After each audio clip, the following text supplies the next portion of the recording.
Okay, we're live for another episode of the Start Something show. This week, for the very first week, I verbally have a sponsor that I'm really excited to talk about. The sponsor is Dawnwing, who I've been a fan of for many years.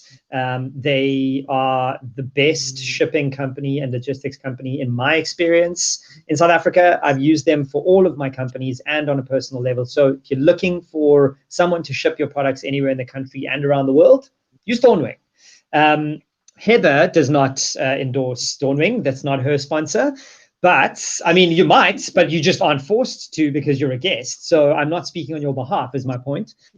Okay. So this week on the show, I'm talking with Heather Moore, who is the founder of a brand that I've followed for a long time called Skinny Laminx.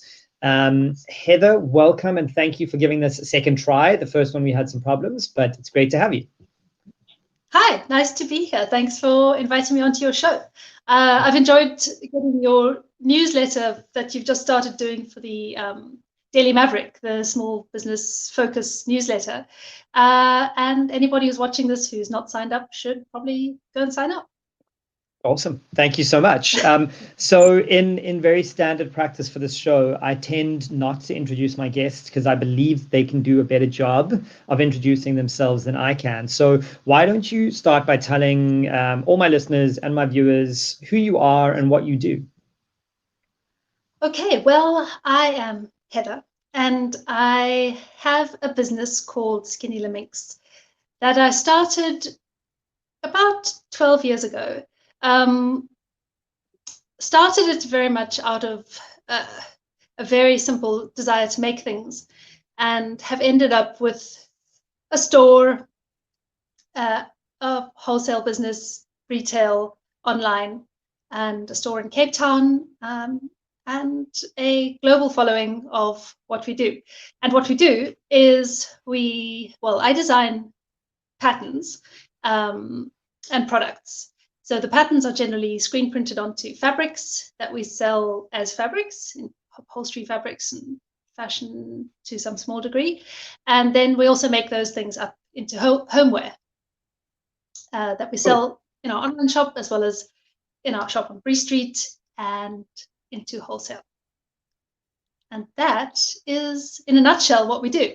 Great. That was perfect. It's like you've told that story before. What? Okay, so I generally am very obsessed and curious with the start of things. So why don't you tell me how you started this thing and why? Like, what drove you to do this? Because I speak from a failed and struggled experience of running a retail company that is fabric based for 7 years. And I can't imagine why anyone would want to do this by choice anymore. So tell me about your story. Like, why do you do this? Oh, wow. Okay, so I mean, the answer is kind of simple as far as the starting point goes. I have a very meandering career path that went from a degree in drama and English to illustrating and then also writing books for children for about 10 years, mostly in the educational realm. And then I kind of taught myself to draw, which was quite an exciting 10 years of challenges of getting these briefs, these illustration briefs that I had no idea how to do because my drawing skills were pretty, they were just on a needs basis. So I used to have to suddenly figure out how to draw like the view of a city from a helicopter and all these crazy type of things. But after about 10 years, I'd had enough. And I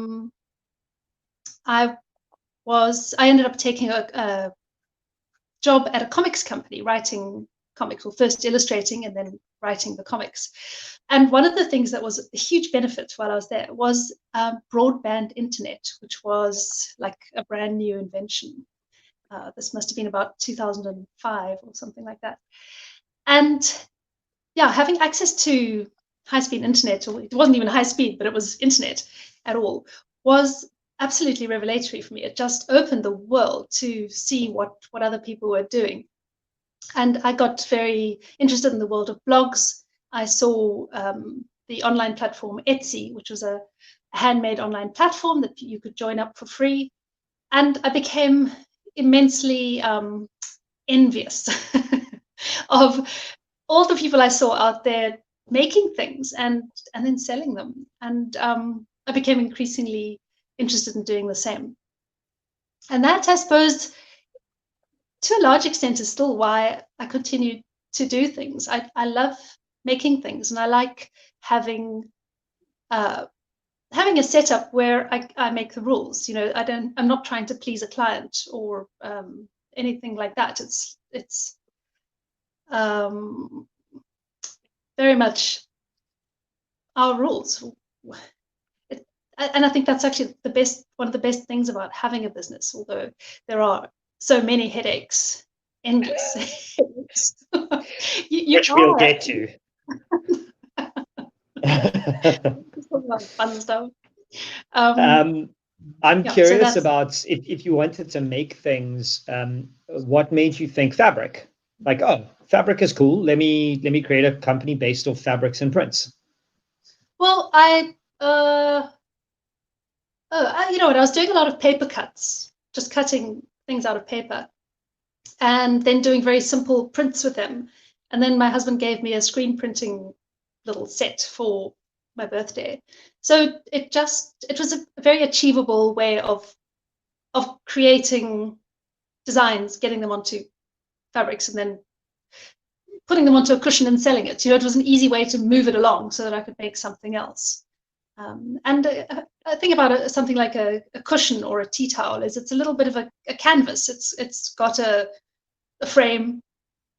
You place it somewhere, and but it's useful. So it's a very havable little object, which means you can sell lots. And so that's where you started, right? If I'm not misunderstanding you, you kind of got pillows and cushions and printed and sold them one by one. Was that how it came? Yeah, so that's how I started selling online. I opened an Etsy shop, and wow. I was just selling one-off cushions at first, and then I found a screen printer who was willing to do very small runs for me, and I was doing tea towels. And having that, it was actually an interesting thing. I didn't have any confidence in my skills as a designer. I wasn't a designer by training at all. But the enthusiasm that I met with other people on Etsy and on my blog was so heartening. You know, having these people, complete strangers, who found my things on the internet and, you know, wrote to me and went, "Oh my God, I love your stuff," and then actually bought it, even though it was at the bottom of Africa. It really helped build my confidence as a designer and helped me trust that what I was doing had some value for other people. That's so amazing. And when you started out, so one of my favorite investors is a guy called Paul Graham. He runs an accelerator called Y Combinator, and they've birthed companies like Airbnb and Dropbox and all these incredible businesses. He's famous for saying to build something big, start by building something small. And very much, it sounds like that's how you started. So when you started out, did you envisage stores and wholesale and retail, or were you just like, screw it, I just need to put one thing in front of one another and sell it? Like, yeah, absolutely. That is a perfect description of every step of my business. And I'd say even today, that's kind of how I proceed. Which is, you know, it's a little bit not the way you're advised to run a business. You know, it's supposed to be this like vision that you're aiming yourself towards. And I do believe that is important. But I think, you know, I'm not a big risk taker at all. It's not something that appeals to me. I like to make decisions that make sense. And I feel like I'm able to bite off what I can chew it, and then take another bite. And that's how you eat an elephant, they say. Yeah, I love that you say that, because it's often something I get frustrated with, that people go, oh, I don't have the risk appetite to be an entrepreneur.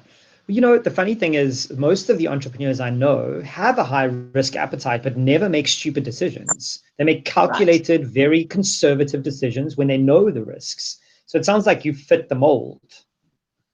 Yeah, I think I do. I think I do. I mean, one of the things that I'm very happy to talk about on the show, because it's one of the things that people don't often talk about, is the money side of things. One of the reasons I have felt confident to make decisions, and even, you know, if they have been risky, is that while during the time I wasn't working as an illustrator, I worked on a series of books which I co-wrote and illustrated, that sold into the educational publishing industry and sold really, really well. They got translated into 11 languages.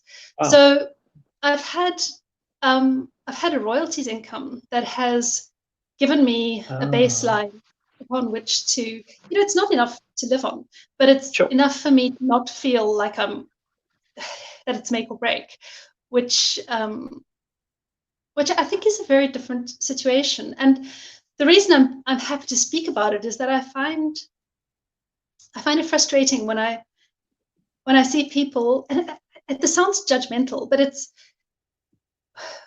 I feel like people aren't really telling that side. Like, maybe they do have access to boundless funds, and they're not actually that great at business. They've just got a big bunch of money they can draw on. And the problem I have with it is it makes people who don't have that feel like they're failing, or they should be that brave, whereas maybe they're not being that. So yeah, I just actually wish people would talk about their safety nets a little more. I know it's not done, but I'm happy to talk about it. I think it's a great point, and it's a big part of the reason that I have this show, and that it's mine, and that I can swear and say whatever I want, because I don't think entrepreneurs are honest enough about the hardships, about the upsides and the downsides. I think we all want to always look good. So we don't talk about those things, right? So we want the story to be amazing. And I learned this lesson when I sold my first business. I had raised millions of rands in funding, and I got berated because I'd raised funding. A lot of the commentators said, oh, it was easy because you had money.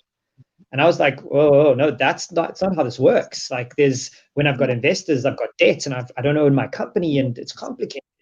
And then on the other side of it, I know lots of rich people who have started businesses and turned millions of rands into hundreds of millions of rands without telling the honest story. And like you say, make people feel like shit. So I'm glad that you say that. I mean, I often say I come from a privileged position where I get to choose what I work on every day. Yeah, absolutely. Yeah. So on that point, I mean, I'm curious, did you start Skinny Laminx with your own capital? Do you have any investors or partners? Yeah, it's all my capital. The business owes me money. Like every good business would, yeah. Yeah. Sorry, go ahead. No, I mean that's the small chew approach. It's it doesn't require big wadges of cash.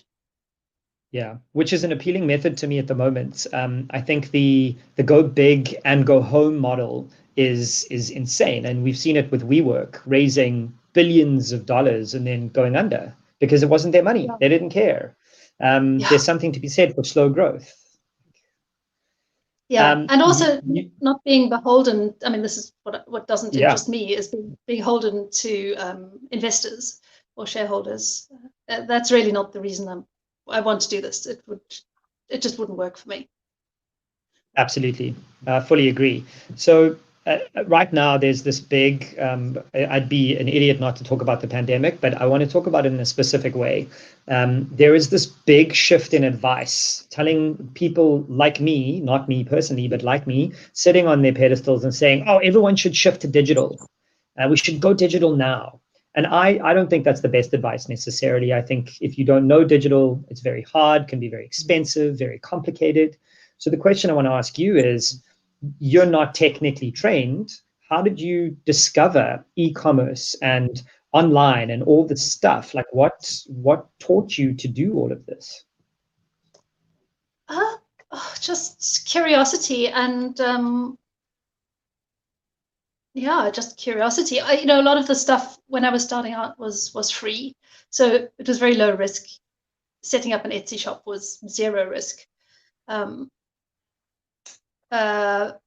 There's so much you can do for free. It's I think if you're not intimidated by technology, it's designed to be easy to use a lot of the time. You've just got to put in the effort. But on that point of going digital, it when you say something like go digital, it sounds like you press a button, but it's so much work, and it's so much follow up, and so much double checking and triple checking and revisiting, and it actually requires, it changes your business. Yeah.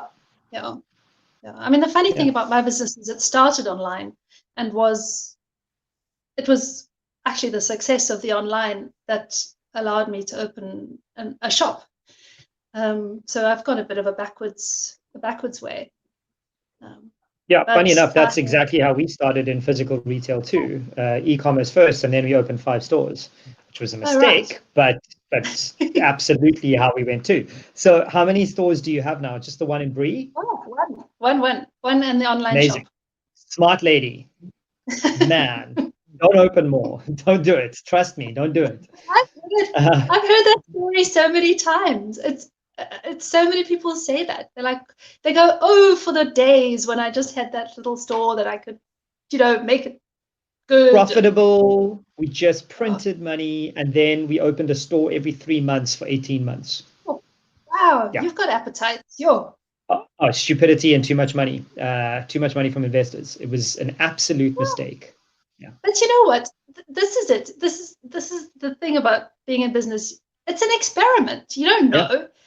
You just got to experiment, and then you did it, and then it didn't work, and now you know. And then we sold, and we moved on. Yeah, it was fantastic.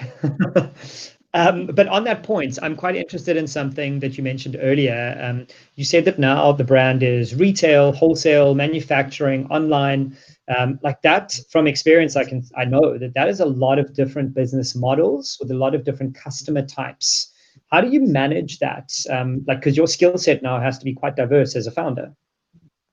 Yeah, well, I mean, my skill set, I would like to say, and I don't know why this is, but it seems to be I'm good at hiring the most amazing crew, because that is a gift. I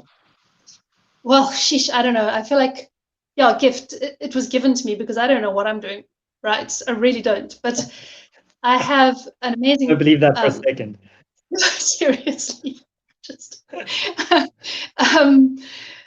I have Pearl, who I've worked with for a long time, since 2010, who now lives in the States, who does all of our finances and is very much the sensible, like steady hand on the tiller kind of person, like very aware of all that flow, like what's happening and when and why. And then I also have Donna, who's our operations and managing director. Really, she knows what's happening, where and when, and how well it's going. Those two are, the whole team is incredible, but having those two high management people is, I don't think I would be doing it without them. I've been managing all of that stuff, and it's too much. Yeah, and that actually plays into my question. At what point did you realize, okay, crap, I need to hire someone who's better than me at this?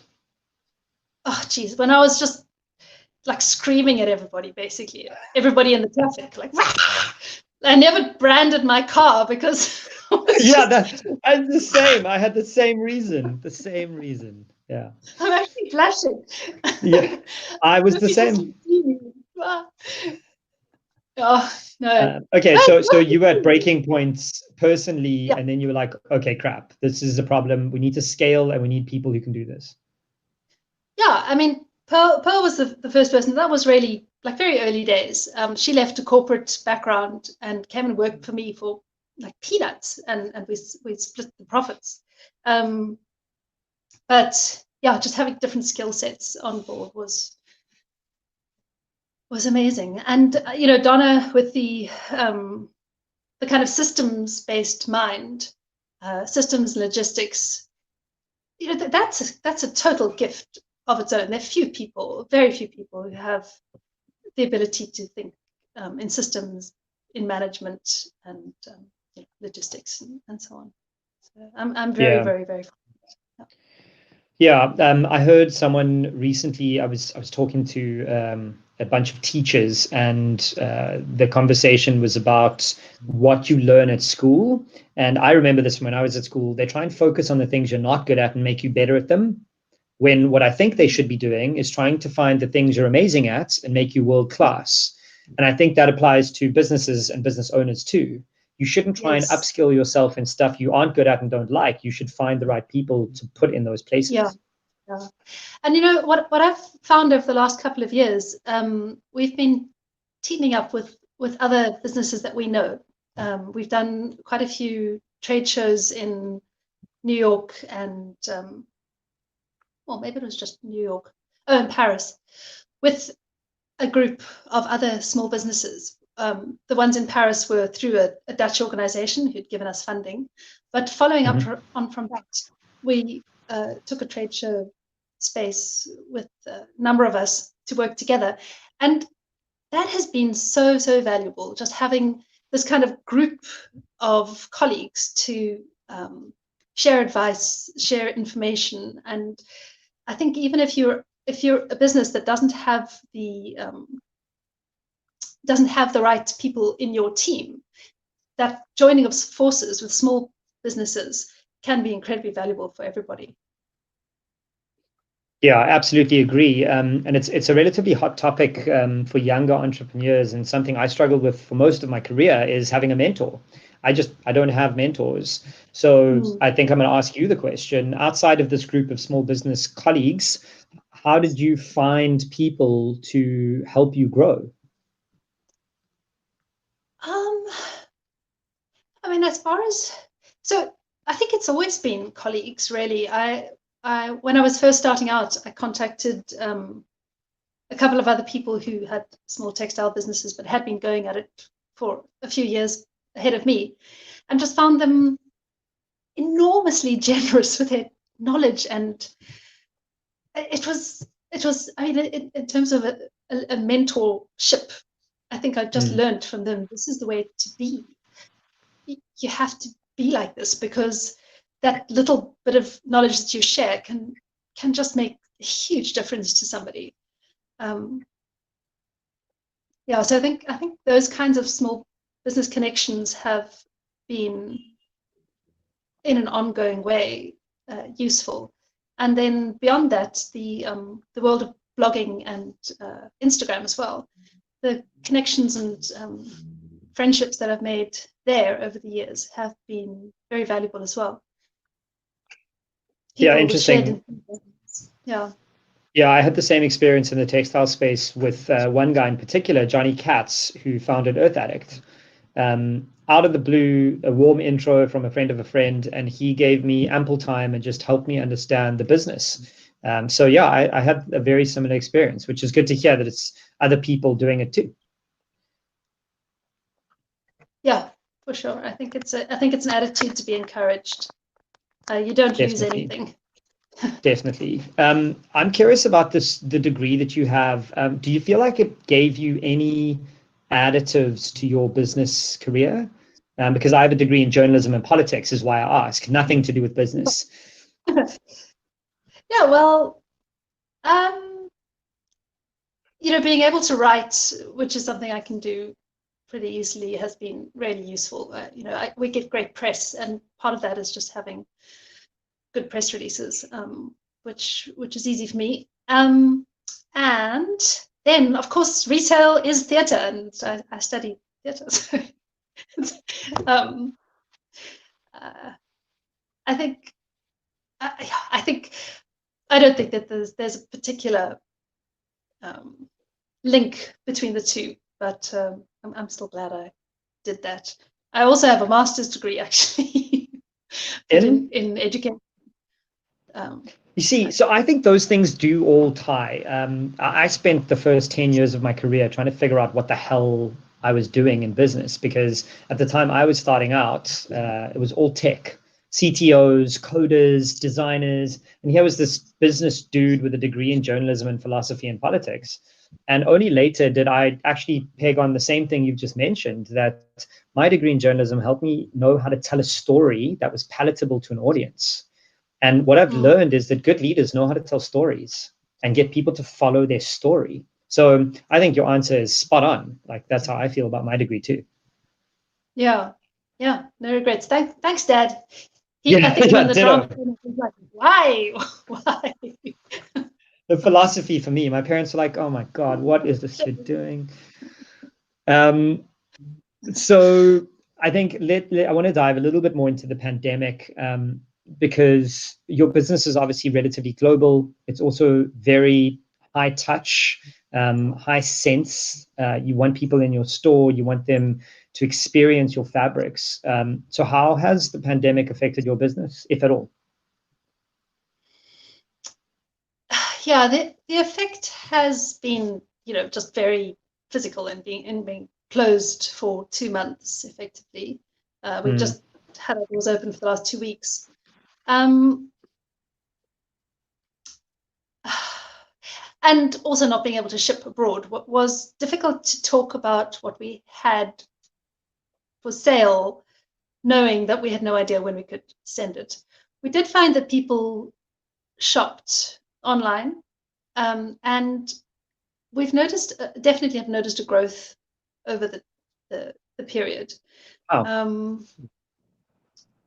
Yeah. Like overall growth or online specific? Online specifically. Okay. Yeah. So as far as our existing model goes, and what's working and what isn't, we are still trying to figure it out. It's also a production-based business, and there are aspects of that have been affected by this sort of businesses that we use for our production. So those things are still somewhat in flux. But one thing that was very positive that came out of it was I spent the time while I was locked up at home creating an online course, which I hadn't done before. It's something I've been wanting to do. So here we come to the master's degree in education. Yeah, amazing. Tell me about that. So I put together this course, all filmed on my cell phone and edited on my cell phone. And that is incredible. Yeah, it is incredible. Believe me, my eyes were running around in my skull. But it's called How a Pattern Works. And it's an idea I've wanted to do for a while. Where a few years ago, I went to Lisbon to teach a group of people how pattern works, but using the tiles of Lisbon as my building blocks, which is a great way to learn. So yeah, I just put together this 4-part, it's quite a short course, video course about how you build up pattern through using the same motif as you would with a tile, just repeating it in different configurations, and then the next step along, and so on. And, that's amazing. And to sell the course or for free? Yeah. No, we sold it by the end of the lockdown. We launched it 15th of May, and so it's been up for a month, and we've made some money. Amazing. Where do people go and find it? Punt it. Happy. Tell people. It's on my website, skinnylaminx.com. There's a section called Making Friday. And we can talk about Making Friday actually in a moment. Yeah, please. But Making Friday is a little subsection of the website, and that is where we kind of grouping the more what do we call it? More hands-on kind of side of Skinny Laminx. So not the products that are screen printed and continue to be sold, but the things that are maybe one-off items or free coloring pages, that type of thing, and this course can be found there.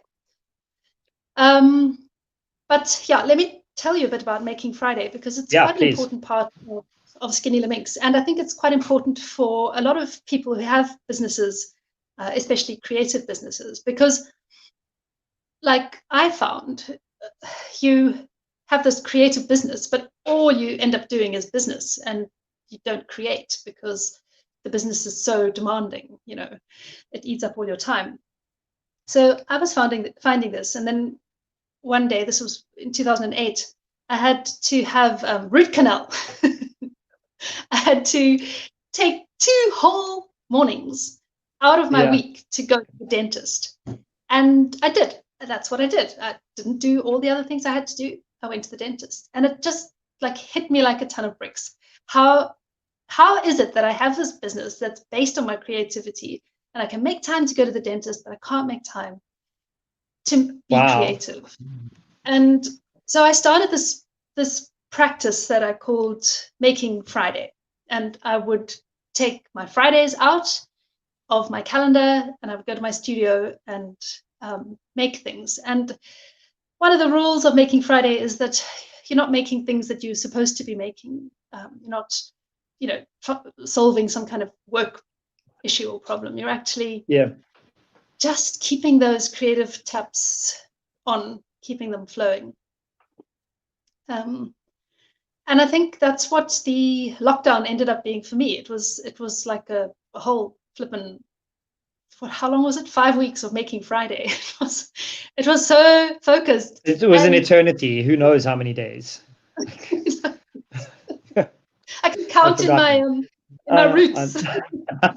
Yeah, I can't, unfortunately.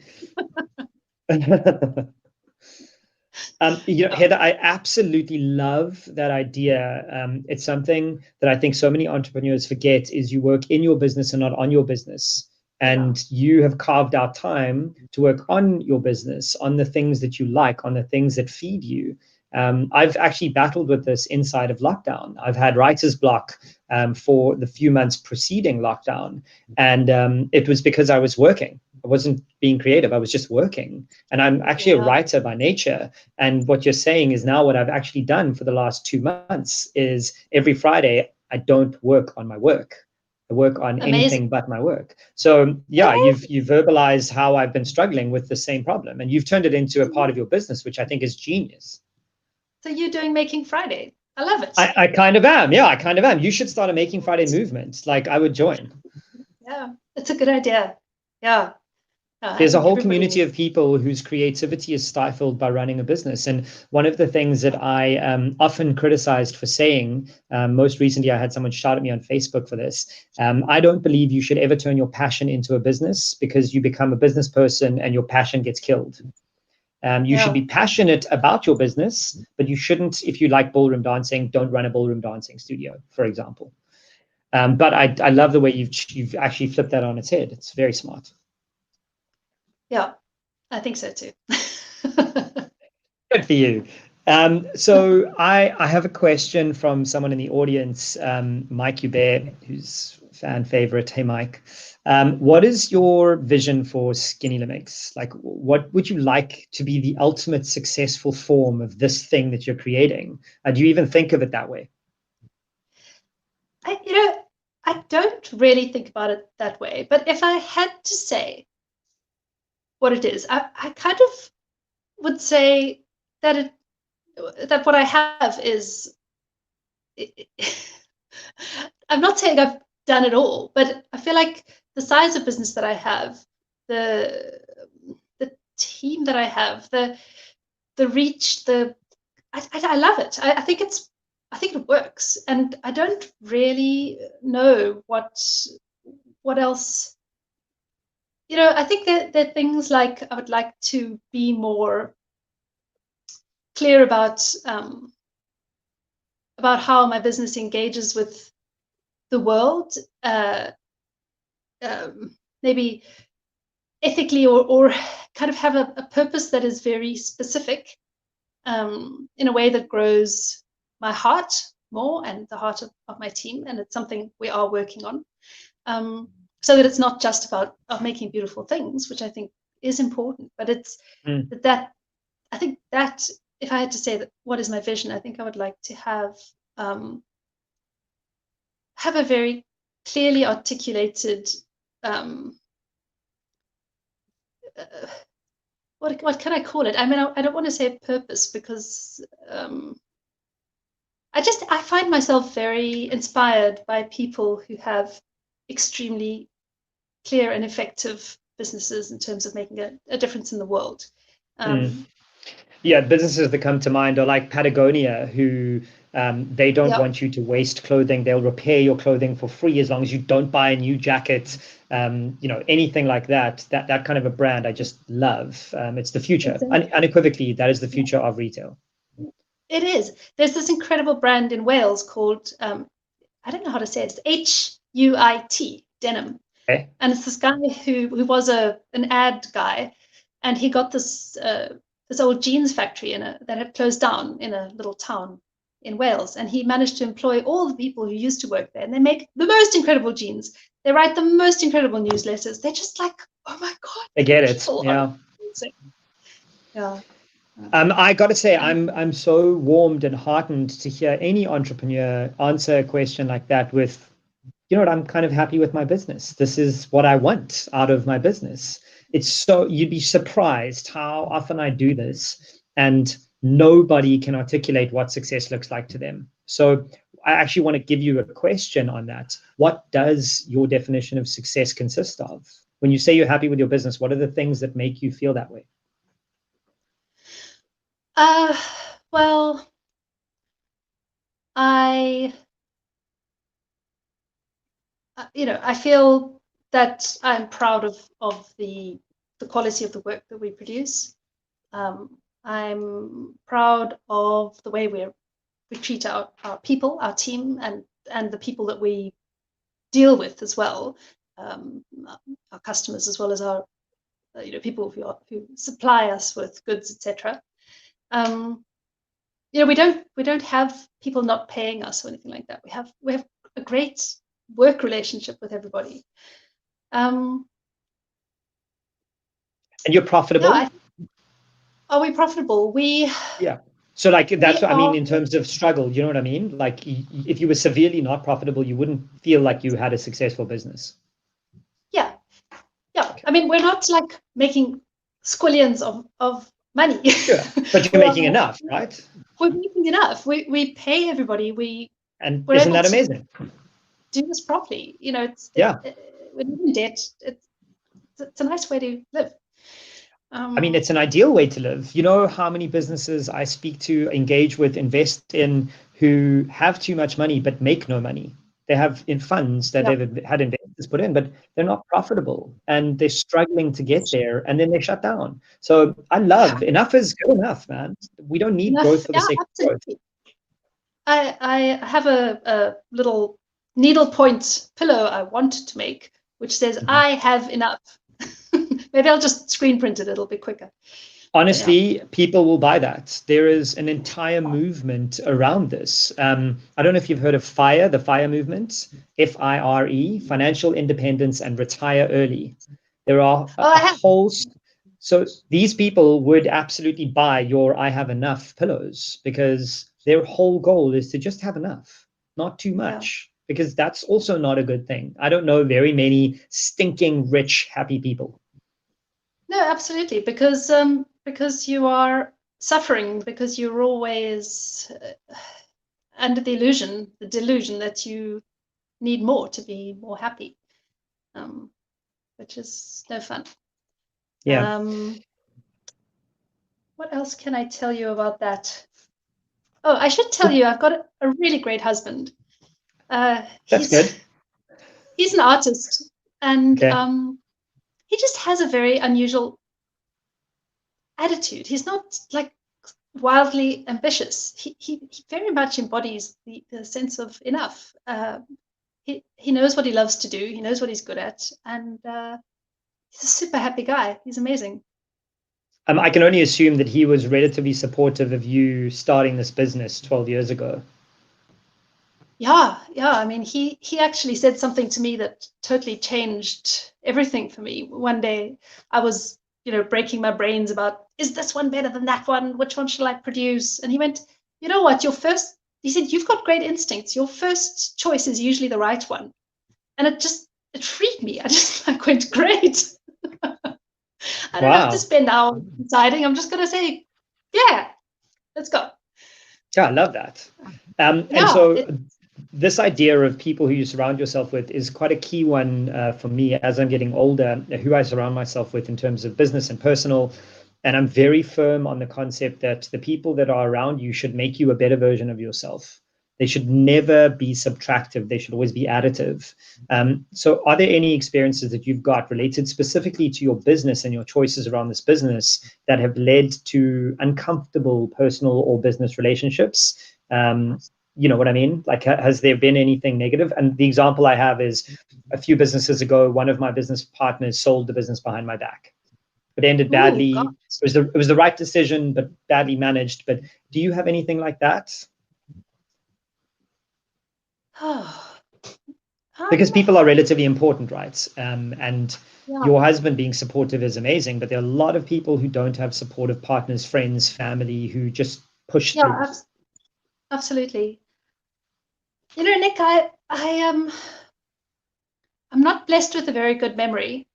And one of the good parts of that is I don't really like hold any grudges or have any Amazing. bad stories to relate at this point. I think I think one story I can tell is a few years ago, actually, when we were very flush and kind of money, what should we do with it? We decided to take on a consultant to help us make more money, actually. Mm. And it was such a bad idea. It really ended badly, really badly. Um, we lost money with him, and it was awful. But it was such a good lesson to learn. It really, there's What always was that the sense that lesson? other people know better than you do, and obviously there are people who know better than you do. But I don't know if you can pay those people to tell you that stuff, and you will.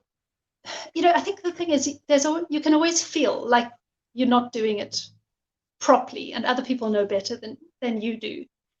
And I don't know if that's true. And I think it's made me a lot more confident in trusting our own call on things. Yeah, there is always this imposter syndrome that creeps in at every phase of a business. I don't know if you've come across imposter syndrome before. Yes, definitely.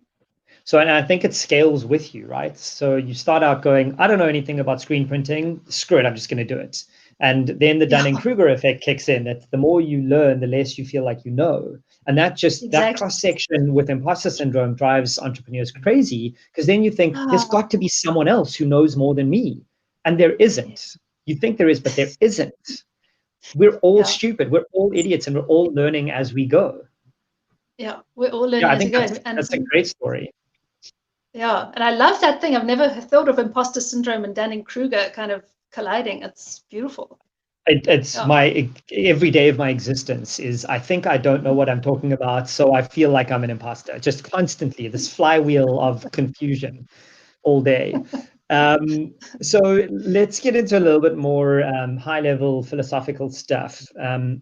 What is your view on failure? I mean, as a business of 12 years outside of this consultant, you must have failed a lot. Otherwise, you aren't doing it right, I don't think. So how do you guys deal with failure at the business? How do we deal with failure? When you say failures, I think about in particular, and these are very basic kind of failures, I suppose. But if you're in any kind of production business, there will be failures. It's just Yeah. it always happens. And I've I've always, I didn't study any of this, and it's just those school fees. It cost me money. It wasted my time. It made me mad. But it's school fees. It's just next. And I think that realizing something like production, if you do production, things go wrong, is really important. Once you know that, you might get mad when things go wrong, but you won't be surprised. And you can cost it in. You can, put a percentage in for the assumed failures and that kind of thing. Failure, otherwise, I've had people I've employed who haven't worked out well. Just deal with it and move on. Yeah, I think it's a good view on failure, good failure thesis. Earlier you mentioned the word curiosity is how you learned technology, and I'm so glad you mentioned that word. My first series of my podcast has been all about curiosity, and how you spark it, how you nurture it. And one thing I've learned is it's not the most effective way to reach a point, but it's often the right way, is to just follow your curiosity and see what emerges. So my question to you is, how do you know which curiosities to actually follow? Because someone like you seem like you read wide, you're an expert generalist, you're creative, but you have a lot of interests. So how do you know what to focus in on to turn into something more, or to just let go? When I think about curiosity, well, the first thing I think about, and this isn't quite answering your question, but especially at the beginning of this pandemic, I think everybody was, and still are, like that loss of control that we've all experienced, with everything kind of free falling, and no sense of an end, or how to even understand what's going on. So obviously a lot of fear. And I had a thought about the fear as a response, and just feeling it in myself, and it just felt like it went nowhere. You just kind of froze. You couldn't make a decision. You couldn't move ahead. And when I thought that if you're just curious, you're not expecting anything, not wishing for a specific outcome, not wanting things to go back to normal, or just going, okay, but how is this now, and what can I do in this, like the way it is now? It's more interesting, and it's more, you're not pushing it away, or resisting it. You're in it, you're part of it, you're actually participating. So yeah, that's more of a, just saying what curiosity is, I suppose, or how I understand it. I think that's a great perspective on the idea of curiosity. Is you're not pushing anything up a hill, you're just pulling things towards you that are interesting, that could lead somewhere, without the expectation of them going anywhere. Exactly. And participating with them, it's kind of being inside it, dancing with it. And I find actually a lot of my design work is a little bit like that. I'll find myself interested in something, and I'm not sure what I'm going to do with it. And then I put it aside for a long time, put it up on the wall. And maybe it can be even a year or two later, the paths seem to start to connect, and eventually it turns into a story, turns into a collection, turns into something that can be made sense of, and can inspire other people in a way that's kind of it's kind of magical. I don't really know how it all happens, and then often it just ends up happening to be the right thing for the trend at the time, or the trend that's coming, or something like that. It's almost like listening to all these different sounds, and then because you listen to them and noting them, they eventually make this pattern that you didn't know was happening. And it's quite a relaxing way of creating. It's not driven or outcomes. It doesn't have a strong intention. It's just taking it in and seeing what happens. A lot of it just gets thrown away, of course. Yeah. Is that how your creative process works? I mean, because it's very business focused, you're creating to sell. So is it like, okay, Fridays is my making time, and that's my fun. The rest of the time, it's like formal design, get it done, push it out, sell it. Yeah, I mean, it's a mix. It's a mix of both. So the more long-term, I suppose, design. What do you call it? Like storeroom is coming out of the Making Fridays. The things I can reach into that bag and pull out when I need them. And then the other stuff will be, for instance, designing a new product and working on how that looks and how it tests and how it costs. And that kind of design is very different. That is very focused and outcomes based. And for instance, now, it's time to design masks. It's not like waiting for the inspiration to strike. That's what we need to do. Interesting. So I think as a final question, and I hate getting this question, but I'm going to throw it at you anyways. What advice would you give to creatives trying to build a business out of their creativity? Because it's exceptionally hard in a very competitive global world to find your voice and then turn it into money. Sure, I feel, and I know this is, I hate this word authentic, but it just seems to me that, I don't know, you just have to be maybe quite honest about yourself. I think you need to take good photographs. That helps. That's good practical advice. Can you unpack that a bit for me? Well, I think if you're able to present your ideas visually, and give those a context, I think people can understand what you're trying to do. And so that sounds awfully vague. I don't feel like I've got any great advice for a creative person. No, I think I know this is why I hate the question, but I think you were on it, but you avoided it because you think it's too easy. But I think the authentic and honest parts of that advice are key, and I'll tell you why. I think we live in a world where access to creativity has never been simpler. Everyone on Instagram, Pinterest, Facebook, TikTok, they all think that they're creative, but that means that we're all carbon copies of everyone else. Yeah. So today, I do believe that being authentic and having an honest voice is more valuable than just about anything else. Being yourself is super valuable, and it is all over your brand. There is no other print like yours. I know your brand when I see it. Like, I don't even have to know the name, and I see the prints and I know that they're yours. So I think you glanced over that advice because you think it's too simple. But for most people, especially between the ages of 17 and 25, it's cluttered and noisy and messy out there, and you're just copying everyone else's creativity. I think it's really hard. I really do. You know what I think actually really helps is just do one thing and keep doing it, like many versions of that thing, because then you get your thing, and then people know that thing, and it's yours. And the more you do it, the better it is. And I mean that even making bags, just make bags, more bags, more bags, more bags. Because by doing that, you'll get through that.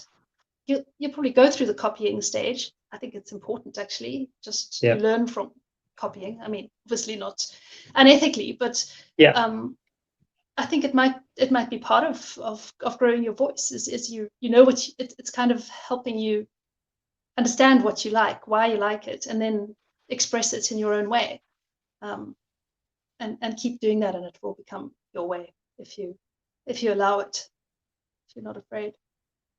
I fully agree with that. I mean, I've been writing since I was about 7 years old, properly sitting down and writing. And that is 23 years of practice. So now I write all the time. So I agree. I think one thing repetitively gets you there. Heather, thank you so much for your time and your insights. It's been really interesting. What I like to let my guests do is spend a couple of minutes just telling us where people can find you, where they can follow you if they want to gain more insights from you, and where they can buy from you. Okay, great. Well, thank you very much. It was a really fun conversation.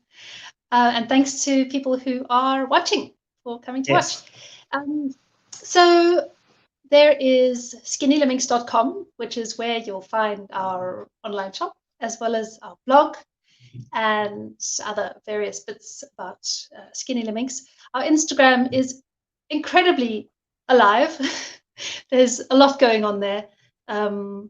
So follow that. And if you are more into making things yourself, there's also the Making Friday, which is the Instagram account where I'll show you around my house and what I'm making and that kind of thing, which is kind of fun. And then there's also a weekly newsletter that I write that goes out on a Wednesday. That is a really nice mix of my thoughts about all kinds of things, what I'm reading about business, about what's going on in the world, and with the occasional like buy this kind of thing. Amazing. I'm going to go and sign up for that. Heather, it's been such a pleasure. I hugely appreciate your time, and I hope your store continues to thrive even post-pandemic. Thank you so much, Nick. I really appreciate it. It was great to meet you. Awesome. Have a good evening. You too. Bye-bye. Bye.